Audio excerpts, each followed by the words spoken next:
दोस्तों, मैं राहुल कुमार आपके अपने YouTube चैनल जे एग्जाम में आपका स्वागत करता हूं। तो बच्चों, इससे पहले मैंने आपको NTPC टायर 1 CVT 1 की कट ऑफ बताई थी और आज मैं आपको बताता हूं कि हम CVT 2 मेंस की तैयारी, NTPC के मेंस की तैयारी किस प्रकार कर सकते हैं और अपना जो सिलेक्शन है वो निश्चित कर पाएंगे। तो बच्चों, मैं आपको इससे पहले बता देता हूँ कि मैं खुद NTPC से बाहर हो गया था। मेरा जो सिलेक्शन रुका था बच्चों, 0.09 से रुका था। अब मेरा सिलेक्शन क्यों रुका था बच्चों? मेरा सिलेक्शन हो जाता, लेकिन बस मेरी एक गलत रणनीति की वजह से, मेरा गलत चयन की वजह से मेरा सिलेक्शन रुक गया। बच्चों, मैं आपको बताता हूं कि आपको ऐसा कभी नहीं करना है, क्योंकि अगर आपने ऐसा कर दिया तो आप 100% जॉब से बाहर हो जाओगे। तो बच्चों, मैं आपको बता देता हूं मेरे साथ क्या हुआ था। बच्चों, इससे पहले मैं आपको बता देता हूँ कि NTPC के जो टायर 2 है उसके अंदर क्या क्या आने वाला है। NTPC के अंदर आपका मैथ आएगा, रीजनिंग आएगी और GA CA करंट अफेयर आएगा बच्चों, GS जनरल साइंस आएगा बच्चों, GA जनरल अवेयरनेस आएगी, जिसमें आपका जो मैथ आएगा बच्चों वो 30 से 35 नंबर का आएगा। 30 से 35 नंबर का आएगा। रीजनिंग भी आपकी 30 से 35 नंबर की आने वाली है और ये जो आपका पोर्शन है ये आने वाला 50 नंबर का। तो बच्चों, मैं आपको बताता हूँ कि मैथ जो है NTPC का इतना भारी नहीं आता है। NTPC का जो मैथ्स होता है वो हलवा टाइप होता है। ऐसा नहीं है कि SSC CGL मेंस की तरह मैथ है आपका जो मैथ है वो ज़्यादा भारी नहीं है। तो सबसे पहले मैं आपको बता देता हूँ कि आप ज़्यादा जो बड़े क्वेश्चन होते हैं उन्हें हल करने की कोशिश ना करें। आप सिर्फ हर चैप्टर पर अपनी कमांड बनाएं, उसका सिलेबस अच्छी तरीके से देखें और जो उसके अच्छे क्वेश्चन होते हैं उन्हें करें। ऐसा नहीं है कि आप CGL मेंस लेवल के पढ़ रहे हैं। ठीक है बच्चों। इसके बाद मैं रीजनिंग बता देता हूँ। रीजनिंग भी SSC NTPC जो NTPC होता है इसके अंदर ज़्यादा भारी रीजनिंग नहीं पूछी जाती है। NTPC टायर 2 का जो एग्जाम है वो प्री से भी थोड़ा सा हल्का आता है बच्चों।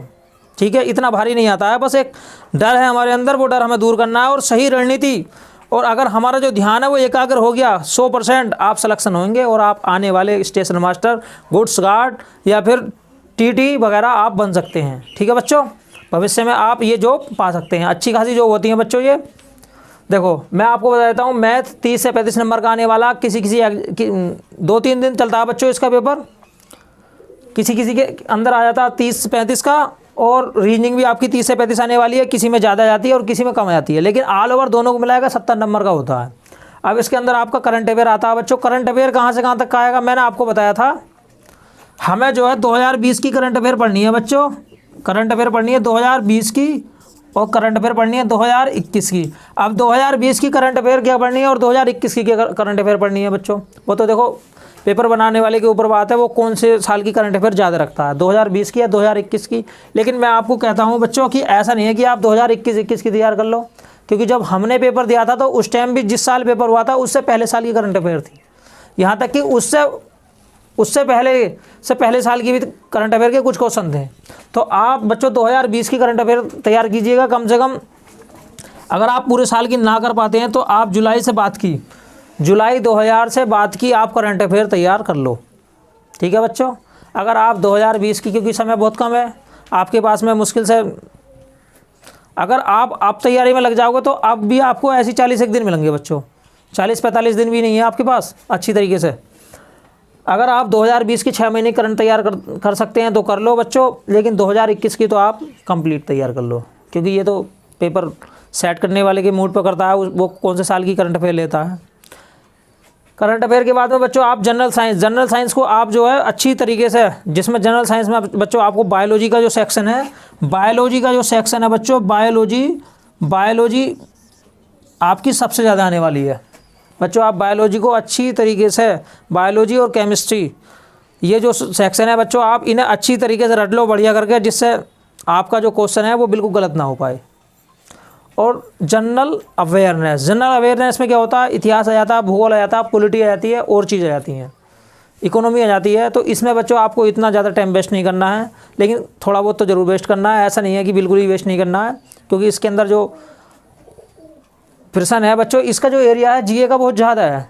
करंट अफेयर को आप तैयार कर लो, GS को तैयार कर लो, ये सीमित है फिर भी, लेकिन GA जनरल अवेयरनेस जिसे हम बोलते देते हैं, आपके इतिहास भूगोल ये चीज़ इसमें आती है।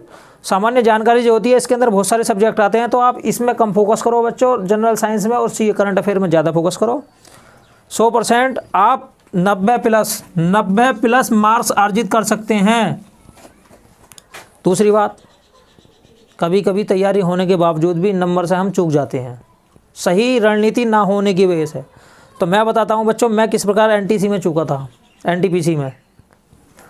बच्चों देखो एनटीपीसी में 120 क्वेश्चन आते हैं, 120 क्वेश्चन में मेरे जो क्वेश्चन बन रहे थे 86 प्लस बन रहे थे बच्चों। आंसर की के अकॉर्डिंग मेरे जो क्वेश्चन बन रहे थे 86 प्लस थे। लेकिन क्या हुआ कि मेरा जो सिलेक्शन है, मेरे जो नंबर आए, नॉर्मलाइज्ड मार्क आए, वो 70 के समथिंग आए। 70 के समथिंग आने पर भी मैं सेलेक्ट नहीं हो पाया। क्यों नहीं हो पाया? क्योंकि मैं आपको बता देता हूँ बच्चों, मैंने ज़्यादा क्वेश्चन कर दिए थे, नंबर ऑफ क्वेश्चन मैंने ज़्यादा अटैम्प्ट किए। मैंने 118 क्वेश्चन कर दिए, और 118 क्वेश्चन करने की वजह से बच्चों आप अच्छी तरीके से जान सकते हैं, बस मुझे मेरे दिमाग के अंदर एक ही चीज़ दौड़ रही थी कि मुझे CA और TA चाहिए, बस, चाहे मैं कोई और जॉब पाऊँ या ना पाऊँ। लेकिन बच्चों आपको ऐसा कुछ नहीं करना है कि मुझे सिर्फ वही जॉब चाहिए और CA और TA 90 नंबरों से ऊपर में मिलती है, 95 में मिलती है, ऐसा कुछ नहीं है बच्चों। आप अपने पेपर को जितना आपसे आता है, पहली बार तो आप इतने क्वेश्चन कीजिएगा 120 में से जितने आपसे आते हैं, और उसके बाद में आप थोड़ा थोड़ा तुक्का मारना स्टार्ट कीजिए, थोड़ा थोड़ा। अगर आपसे एलिमिनेशन मेथड आता है, 2 ऑप्शन आप पे कन्फ्यूज हैं, 2 ऑप्शनों पे बच्चों कन्फ्यूज हैं, तो आप 10 या 7-8 क्वेश्चन कर सकते हैं। ऐसा नहीं है कि सारे क्वेश्चन कर दिए, सारे क्वेश्चन नहीं करने हैं बच्चों। सारे क्वेश्चन करोगे तो सिलेक्शन से बाहर हो जाओगे, क्योंकि एनटीपीसी के अंदर मैथ और रीजनिंग ज़्यादा भारी नहीं आती है, हलवा चीज़ होती है ये। बस आपका जो सिलेक्शन सुनिश्चित करेगी, आपकी जो पोस्ट डिसाइड करेगी कि आपको गुड्स गार्ड मिलना है, स्टेशन मास्टर मिलना है, CA मिलना है, TA मिलना है, वो करंट अफेयर और GS। करंट अफेयर और GS ये 2 चीज़ डिपेंड करेंगी, क्योंकि बच्चों मैथ और रीजनिंग अगर हल्का आता है तो उसमें जो एवरेज बच्चा होता है वो भी कर लेता है, और जो बहुत तेज़ बच्चा होता है वो भी कर लेता है। अब हमारा जो सिलेक्शन डिपेंड करेगा करंट अफेयर पर और GS पर डिपेंड करेगा। तो मैं आपको दोबारा बताता हूँ कि करंट अफेयर और GS पर आप अपनी जो पकड़ है वो बनाइएगा, जिससे आप जो सिलेक्शन है बिल्कुल सुनिश्चित कर सकें। और देखो बच्चों एनटीपीसी की जो जॉब होती है बहुत अच्छी होती है। इसमें थोड़ा वर्कलोड मैं कह सकता हूँ कि ज़्यादा होता है, वर्कलोड भी ज़्यादा सब पोस्टों पे नहीं होता है, सिर्फ एक स्टेशन मास्टर की पोस्ट होती है जिसमें थोड़ा वर्कलोड उसे ज़्यादा पड़ जाता है, क्योंकि उसकी जो जॉब होती है दिन की भी होती है और रात की भी होती है, और वैसे रात की जॉब तो गुड्स गार्ड की भी होती है। लेकिन ठीक है बच्चों, स्टेशन मास्टर की जो जॉब होती है वो कहीं कहीं छोटे स्टेशनों में 12 घंटे की हो जाती है, बस उसकी वजह से थोड़ी सी हैट्रिक जॉब मानी जाती है ये। लेकिन जॉब बहुत प्यारी होती है एनटीपीसी की।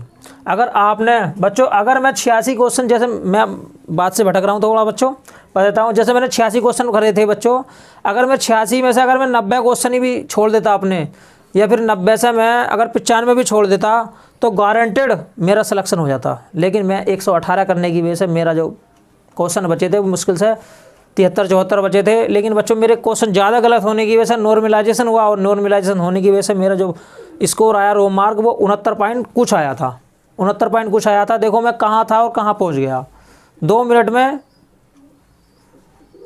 कहाँ से कहाँ पहुँच गया। तो बस अगर आपने गलत रणनीति चुन ली तो आपका जो सिलेक्शन है वो बिल्कुल आपके हाथ से, आप अपने पैरों पर कुल्हाड़ी मार लोगे।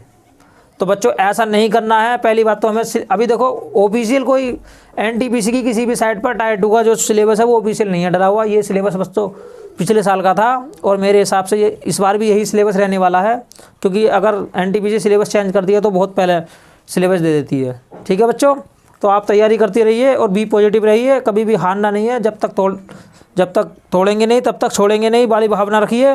जय हिंद बच्चों, जय हिंद, जय भारत। इसी के साथ मिलते हैं हम अगली क्लास में। आप हमारे चैनल को फॉलो कीजिए। हमारे चैनल पर मैथ की वीडियो डलती हैं, रीजनिंग की वीडियो डलती हैं, और करंट अफेयर की वीडियो भी बहुत जल्दी हम स्टार्ट करने वाले हैं। तो ठीक है बच्चों, हमारे चैनल को अगर नए हैं तो सब्सक्राइब करें और हमारी वीडियो को लाइक करें। ठीक है, जय हिंद, जय भारत।